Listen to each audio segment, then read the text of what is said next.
कल कबूतर की शिक्षा तक चर्चा हुई थी। आज दत्तात्रेय जी कह रहे हैं कि मैंने अजगर को गुरु बनाया। प्राणियों को जैसे बिना इच्छा के, बिना किसी प्रयत्न के रोकने पर भी दुख प्राप्त होता है। कोई दुख नहीं चाहता, कोई दुख के लिए कर्म नहीं करता, कोई दुख के लिए प्रयास नहीं करता, पर जबरदस्ती दुख भोगना पड़ता है। ऐसे ही वो कहीं भी रहे, इंद्रिय के संबंधी सुख उसे मिलेंगे जबरदस्ती। सुख के लिए प्रयत्न न करे, प्रयत्न करे भगवत प्राप्ति के लिए। इसलिए सुख और दुख का रहस्य जानने वाले बुद्धिमान पुरुष को चाहिए कि सुख प्राप्ति के लिए प्रयत्न ना करे। जैसे बिना प्रयत्न के दुख मिल जाता है, ऐसे सुख मिल जाएगा। तुम तो प्रयत्न करो भगवत प्राप्ति के लिए। बिना मांगे, बिना इच्छा के अनायास जो मिल जाए, चाहे रूखा सूखा हो, चाहे बहुत मधुर हो, चाहे स्वादिष्ट हो, चाहे अधिक हो या थोड़ा हो, बुद्धिमान पुरुष को चाहिए कि अजगर के समान उसी को पाकर जीवन निर्वाह कर ले और सांसारिक प्रपंच कार्यों से उदासीन होकर निरंतर भगवत प्राप्ति का प्रयत्न करे। अजगर से शिक्षा ली। जैसे अजगर पड़ा रहता है, प्रारब्ध वसात उसके मुंह के सामने जो आ जाता है वो अंदर चला जाता है, उसी से पेट पालन होता है। अजगर करे न चाकरी, पंछी करे न काम, दास मलूका कह गए सबके दाता राम। मलूक दास जी ने स्वयं अनुभव किया। ऐसे ही कोई संत प्रवचन कर रहे थे इसी अजगर प्रवृत्ति का। उन्होंने सुना तो उन्होंने कहा बिना किए भगवान दे देंगे। कहा हम ना पाए तो भगवान पवा देंगे, पाना तो पड़ेगा। बोले नहीं, पवा भी देंगे। बोले इसकी परीक्षा लेंगे हम। नई अवस्था थी, तब संत नहीं हुए थे। तो गए, बहुत जंगल में एक बड़ा बरगद का पेड़ था, उसके ऊपर जाके छुप के बैठ गए। देखते हैं भगवान कैसे पवाता है। वहीं से विश्वास उनका दृढ़ हुआ। ऊपर बैठे हुए थे, इतने में राजकुमार अपने परिकर के सहित वन विहार के लिए निकला था। उसने बड़ा बट वृक्ष देखा। बोले आज यहीं अपने राजभोग पाते हैं। तो दोपहर का भोजन, बड़े बड़े सुंदर सोने की थाली, सुंदर जल, सब पेय पदार्थ, भोजन तैयार करके एकदम फिट। अब तो राजकुमार के पास हर व्यवस्था, और 2-4 सैनिक थे, वो ऐसे भ्रमण करने के लिए आया। इतने में घोड़ों की टाप सुनाई दी। तो देखा तो सैनिकों ने कहा कि महाराज ये तो दस्यु लोग हैं, डकैत लोग हैं, चोर लोग हैं। तो बोले अपने पास ज्यादा सैनिक नहीं, चलो भाग चलते हैं। तो वो ऐसे ही भोजन छोड़कर वो भाग गए।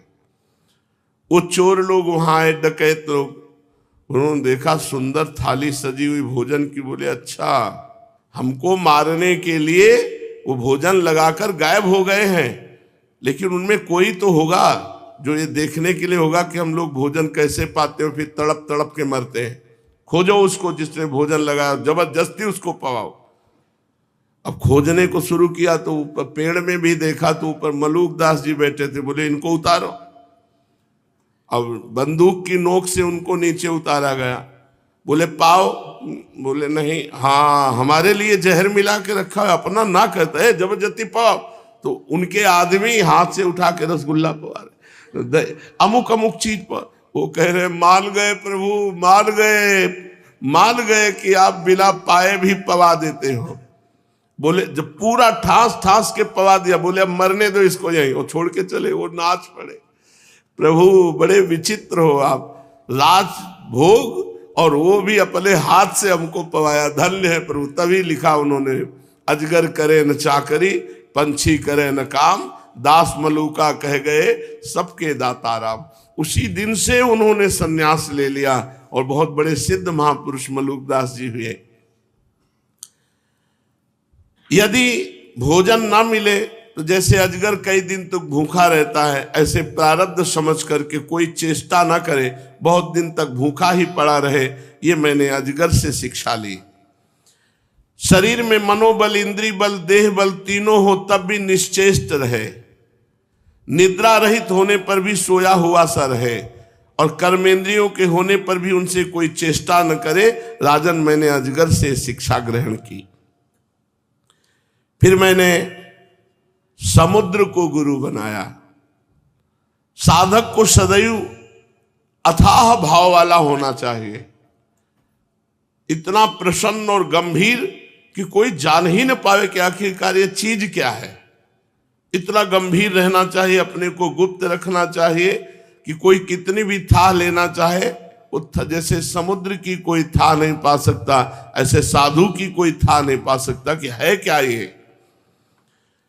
साधु का भाव अथाह, अपार, असीम होना चाहिए। और जैसे बहुत सी नदियां समुद्र में गिरती, कभी उफान नहीं भरता समुद्र, ऐसे बहुत सा वैभव, सुख सामग्री एकत्रित हो जाए, कभी उफान नहीं भरना चाहिए, अभिमान नहीं करना चाहिए। जैसे ज्वार भाटे और तरंगों से रहित शांत समुद्र। देखो, समुद्र वर्षा ऋतु में नदियों की बाढ़ के कारण बढ़ता नहीं और ग्रीष्म ऋतु में घटता नहीं, वैसे ही भगवत परायण साधक को चाहिए कि खूब सांसारिक वैभव इकट्ठा हो जाए तो प्रफुल्लित ना हो, और सब नष्ट हो जाए तो उदास ना हो। ये शिक्षा हमने समुद्र से ली। फिर राजन, मैंने पतिंगे को गुरु बनाया।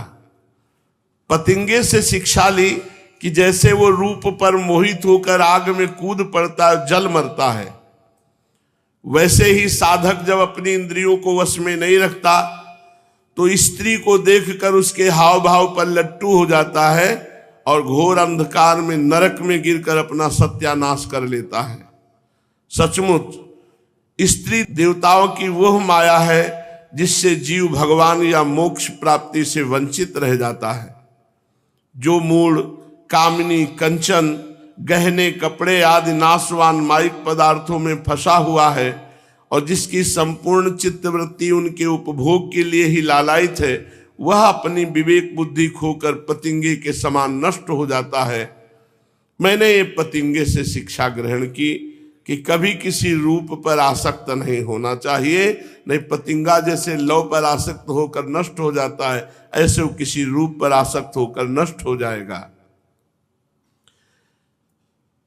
निवृत्ति परायण साधक को चाहिए, विरक्त साधक को, कि वो भौरे के समान, जैसे भौरा कई फूलों से पराग लेकर अपना काम चलाता है, ऐसे माधुकरी वृत्ति से जीवन यापन करे। भौरे से मैंने ये शिक्षा ग्रहण की कि विरक्त संत को चाहिए कि कई घरों से प्राप्त हुए अन्न के द्वारा अपना उदर पोषण करे, थोड़ा थोड़ा कई घरों से ले ले, और माधुकरी वृत्ति से युक्त।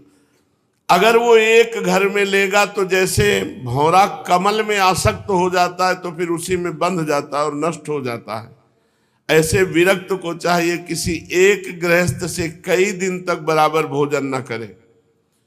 उचित तो यही है कि 5 घरों का भोजन एकत्रित करके एक बार पेट भरे, एक एक रोटी ले ले, आधी आधी रोटी ले ले।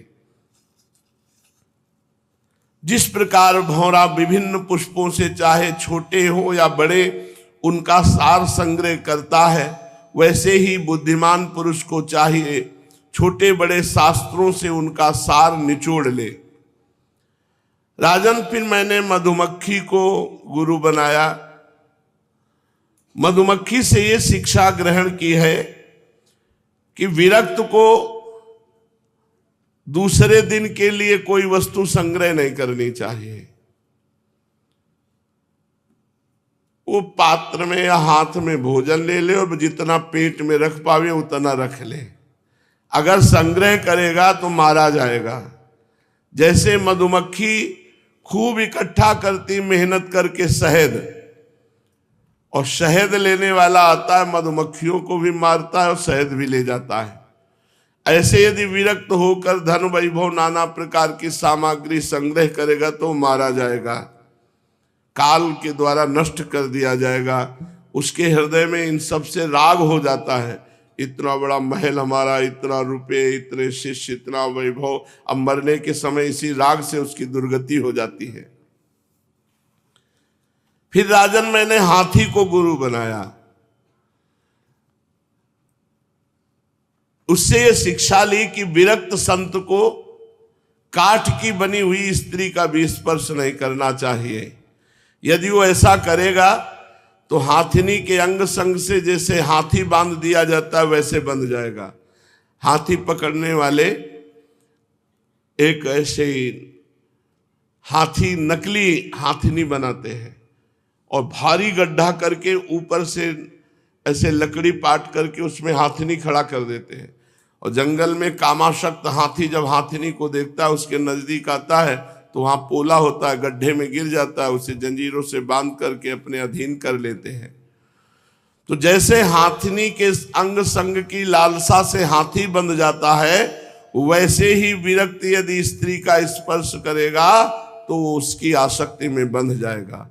विवेकी पुरुष को चाहिए जो निवृत्ति परायण है वो स्त्री को कभी भी भोग रूप से स्वीकार न करे, क्योंकि यह उनकी मूर्तिमती मृत्यु है। यदि वो स्वीकार करेगा तो हाथियों से हाथी की तरह अधिक बलवान अन्य पुरुषों के द्वारा मारा जाएगा। फिर मैंने मधुहारी को गुरु बनाया। मधु शहद निकालने वाले पुरुष को। संसार के लोभी पुरुष बड़ी कठिनाई से धन का संचय करते हैं, किंतु वह संचित धन न किसी को दान करते हैं न स्वयं उसका उपभोग ही करते हैं। बस जैसे मधु निकालने वाला मधुमक्खियों द्वारा संचित शहद को निकाल ले जाता है, वैसे उनके संचित धन को भी उसकी टो रखने वाला कोई दूसरा पुरुष ही भोगता है। इसलिए विरक्त को संग्रह करके अपने जीवन में अपने जीवन को नष्ट नहीं करना चाहिए। कुछ नहीं, एक पाई अपने पास नहीं होनी चाहिए। तुम देखते हो ना कि मधुहारी मधुमक्खियों का जोड़ा हुआ शहद मधुमक्खियों के खाने के पहले ही साफ कर जाता है। इसलिए हमने मधुमक्खी का शहद निकालने वाले से शिक्षा ली कि सन्यासी को कुछ भी, विरक्त को कुछ भी संग्रह परिग्रह नहीं रखना चाहिए। मैंने हरिण से सीखा कि वनवासी सन्यासी को कभी विषय संबंधी फिल्मी गाने नहीं सुनने चाहिए, विषय संबंधी गीत नहीं सुनने चाहिए, विषय संबंधी नृत्य आदि नहीं देखना चाहिए। हरिण से मैंने ये सीखा कि जैसे बहेलिया वीणा की तान छोड़ता है, उस वीणा नाद से प्रभावित होकर सब हिरन नजदीक आ जाते हैं और बहेलिया बाण मार करके हिरणों को घायल करके अपने अधीन कर लेता है। इस बात की शिक्षा ली कि निवृत्ति परायण संत को फिल्मी गाने नहीं सुनने चाहिए, ऐसे गानों के वीडियो नहीं देखने चाहिए जिनमें माताएं बहनें नृत्य कर रही हैं, ऐसी बातें नहीं, क्योंकि उनके हाव भाव को देखकर हमारे भाव बिगड़ सकते हैं।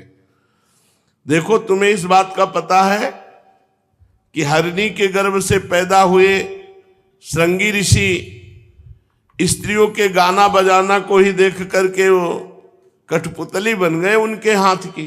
पीछे प्रसंग सुना चुके हैं इस श्रृंग ऋषि का। ये मैंने हिरण से शिक्षा ली कि विरक्त साधक को विषयी गाने नहीं सुनने चाहिए। फिर मैंने मछली को गुरु बनाया। मछली से सीखा कि जैसे मछली कांटे में लगे हुए मांस के टुकड़े के लोभ से अपने प्राण गंवा देती है,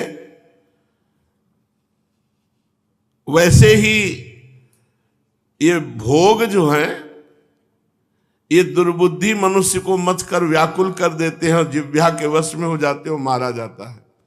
यहां भगवान दत्तात्रेय जी कह रहे हैं कि मैंने इन गुरुओं से शिक्षा ली है। जैसे हाथी हाथिनी के संग से बंद करके मारा जाता है, बहुत समझ, और ये कोई चतुराई न सोचे कि मैं बच जाऊंगा। ऐसा फिसलन है कि उसमें फिसल ही जाएगा। नारी नयन सर जा ही न लागा। बहुत विचित्र भगवान की माया है। मछली से मैंने सीख ली कि मछली को कांटा नहीं दिखाई देता, उसे मांस का टुकड़ा दिखाई देता, चारा दिखाई देता। जे ही चारा निगलती वो कांटा फंस जाता है, वो अपने प्राण गंवा देती है जिह्वा के वश में। इसलिए विवेकी पुरुष को चाहिए इंद्रियाणि जयंत्याशु निराहारा मनीषिणः वर्जयित्वा तु रसनम तन्निरन्नस्य वर्धते। ज्यादा रसीला अन्न न खाए, स्वादिष्ट अन्न न पावे, ज्यादा मेवा मिष्ठानों खीर और हलवा पूरी रसगुल्ला नहीं तो फिर भजन नहीं होगा और संसार का चिंतन होगा। रसेंद्री के वश से ही साधु मारा जाता है, साधक मारा जाता है। कह रहे जैसे मछली को केवल चारा दिखाई देता है, उसमें कांटा नहीं दिखाई देता, ऐसे साधु यदि अच्छे अच्छे हलवा पूरी पाएगा ना तो जिस कामना से पवाया जा रहा है वही कामना से युक्त हो जाएगा। विवेकी पुरुष भोजन बंद करके दूसरी इंद्रियों पर तो बहुत शीघ्र विजय प्राप्त कर लेता है, परंतु रसेंद्री पर नहीं। रसेंद्री से अगर विजय प्राप्त हो जाए तो 10 इंद्रियों का विजेता हो गया। एक इंद्री 9 इंद्रियों पर विजय प्राप्त कर ले, रसेंद्री पे नहीं तो जितेंद्री नहीं माना जाएगा, और एक इंद्री रसेंद्री पर विजय प्राप्त कर ले तो जितेंद्री माना जाएगा। हे नृपनंदन, प्राचीन काल की बात है, मैंने एक वैश्या को गुरु बनाया, पिंगला वैश्या को। विदेह नगरी मिथिला में एक वैश्या रहती थी, उसका नाम था पिंगला। मैंने उसको गुरु बनाकर जो शिक्षा ग्रहण की, तुम सावधान होकर सुनो। वो स्वेच्छाचारिणी तो थी ही, स्वेच्छाचारिणी मतलब रोज नए नए पुरुषों से व्यभिचार करना, और रूपवती भी थी, और मिथिला नगरी में रहती थी, ज्ञानियों की नगरी में। एक दिन रात्रि के समय वो सज धज करके अपने घर के बाहर बैठ गई, और जिस पुरुष को देखती वो यही सोचती है मेरे पास ही आ रहा है, धन देगा और मेरा उपभोग करेगा।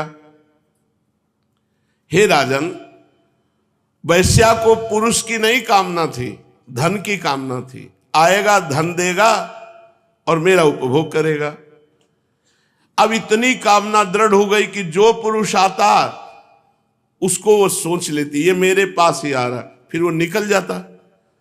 भगवान की ऐसी लीला कि रात्रि के 12 बज गए, एक भी पुरुष उसके पास नहीं, और निकलते वहां से जो निकलता उसी के प्रति कामना हो जाती। वो संकेत जीवनी वैश्या ये सोचती कि अब की बार कोई आएगा, अब की बार कोई आएगा, हृदय जलने लगा। उसके चित्त की ये दुराशा इतनी बढ़ गई कि दरवाजे पर खड़ी होकर के बस उसी रास्ते को देखती रही। ना नींद है, न भूख है, न प्यास है, केवल वह धनी पुरुष आ जाए। आधी रात हो गई। राजन, सचमुच आशा, वो भी धन की, भोग की, बहुत बुरी है। धनी की बाट जोहते जोहते उसका मुख सूख गया, चित्त व्याकुल हो गया। भगवान की कृपा से उसे बड़ा वैराग्य हुआ इस वृत्ति से। बड़ी दुख बुद्धि हो गई कि घृणा आ रही अपने जीवन पर। मैं शाम से बैठी हूं, हर पुरुष को देख रही हूं गंदी दृष्टि से। वैराग्य की भावना जागृत हुई और उसने एक गीत गाया, वो मैं तुम्हें सुनाता हूं। राजन, मनुष्य आशा की फांसी पर लटक रहा है। इसको तलवार की तरह काटने वाली यदि कोई वस्तु है तो केवल वैराग्य है। प्रिय राजन, जिसे वैराग्य नहीं हुआ, जो इन बखेड़ों से उबा नहीं, वह शरीर और इसके बंधन से उसी प्रकार मुक्त होना नहीं चाहता जैसे अज्ञानी पुरुष ममता छोड़ने की इच्छा भी नहीं कर सकता। पिंगला ने गीत गाया, अहो में मोह विततिं पश्यता विजितात्मनः या कांता दसतः कामम कामयेन बालिशा संतम समीपे रमणम रतिप्रदम वित्तप्रदम नित्यमिमं विहाय अकामदम दुख भयादि शोक मोहप्रदम तुच्छमहं भजेज्ञा अहो मयात्मा परितापितो वृथा सांकेत वृत्त्याति विगर्ह वार्तया स्त्रैणान्नरादियार्थ तृशोऽनुशोच्यात् क्रीतेन वित्तं रतिमात्मनेच्छति। हाय हाय, मैं इंद्रियों के अधीन हो गई, भला मेरे मोह का विस्तार तो देखो।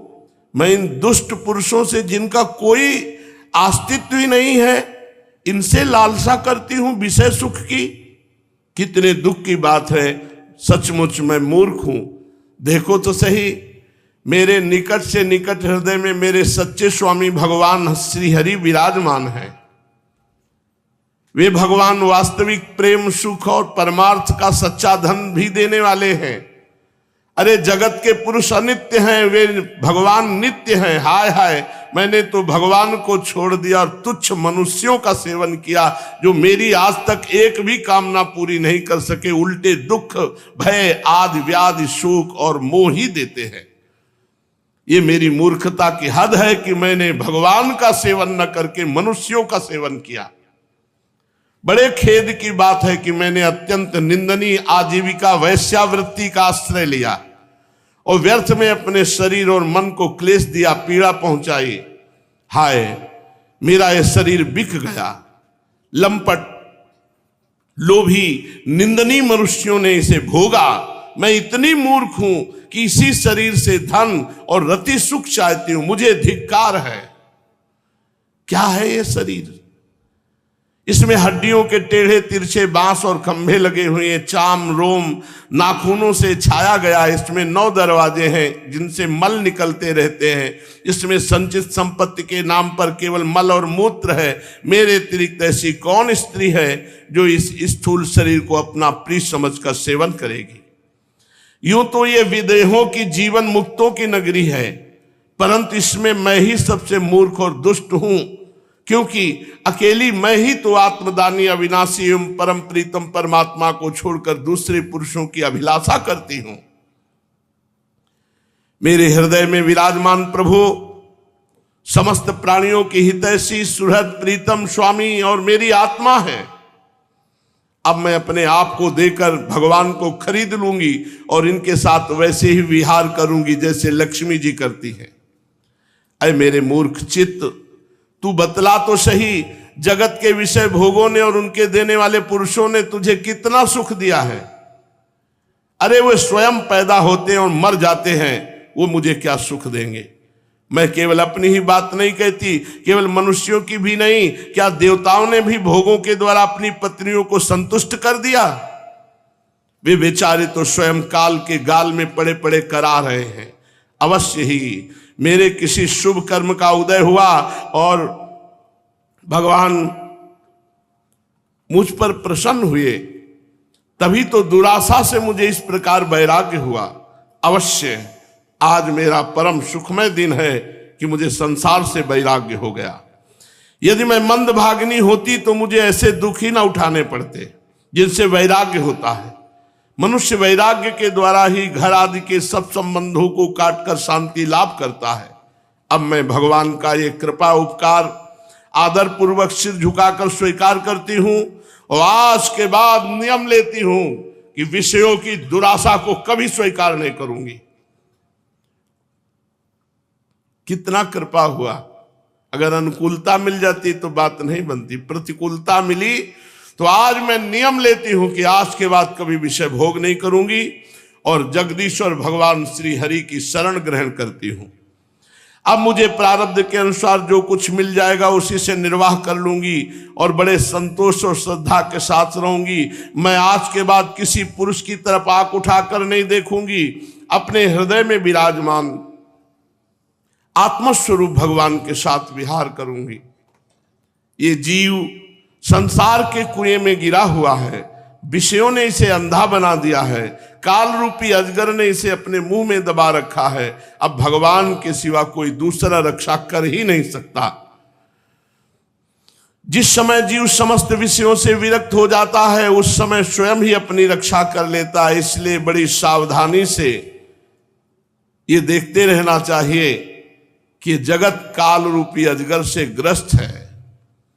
और उसी समय अवधूत दत्तात्रेय जी वहीं खड़े थे। उन्होंने पिंगला के अंदर की ये बात देखकर तत्काल उसको गुरु बनाया। और ये बात कि आशा ही परमम दुखम नैरास्यम परमम सुखम यथा संच्छिद्य कांताशाम सुखम शुष्पाप पिंगला। राजन, पिंगला वैश्या ने ऐसा निश्चय करके अपने प्रिय धनियों की दुराशा, उनसे मिलने की लालसा का परित्याग कर दिया और शांत भाव से जाकर वो अपनी सेज पर सो गई। सचमुच आशा ही सबसे बड़ा दुख है और निराशा ही सबसे बड़ा सुख है, क्योंकि पिंगला वैश्या ने जब पुरुषों की आशा त्याग दी तभी वो सुख से सो पाई। तो मैंने पिंगला को गुरु बनाया।